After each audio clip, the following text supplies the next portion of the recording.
Хүнсний гол нэрийн бүтээгдэхүүний дотоодын үйлдвэрлэл за мөн импортын эслэх хувийг танилцуулъя.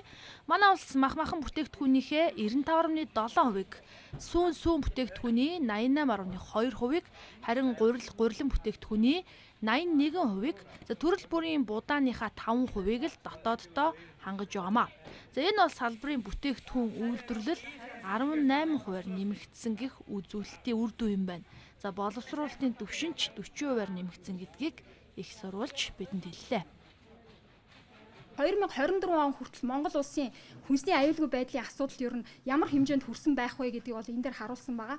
За өнөөдөр бид нар яг энэ зохистой дадал буюу одоо олон улсын стандарт нэвтрүүлсэн үйлдвэрийн тоо дөнгөж одоо 9 байна.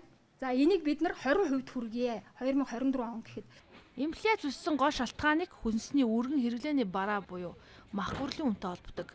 Тэгвэл үүн докторжуулах хөтөлбөрийн хүрээнд 38.7 тэрбумын хөнгөлөлттэй зээлийг мах болон гурил бэлтгэгчдэд олгосон байна.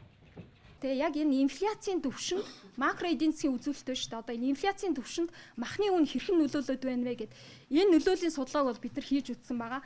За 2013 онд үн докторжуулах хөтөлбөр хэрэгжүүлснээр бид нар махны жилийн инфляцид үзүүлэх нөлөөг 3 дахин бууруулж чадсан байна. За энэ бол маш бодиттой таагаа. Өнгөрсөн онд хүнсний салбарыг эргэцсэн хувьд дөрвтөөр шинжилгээ хийж чадчихжээ.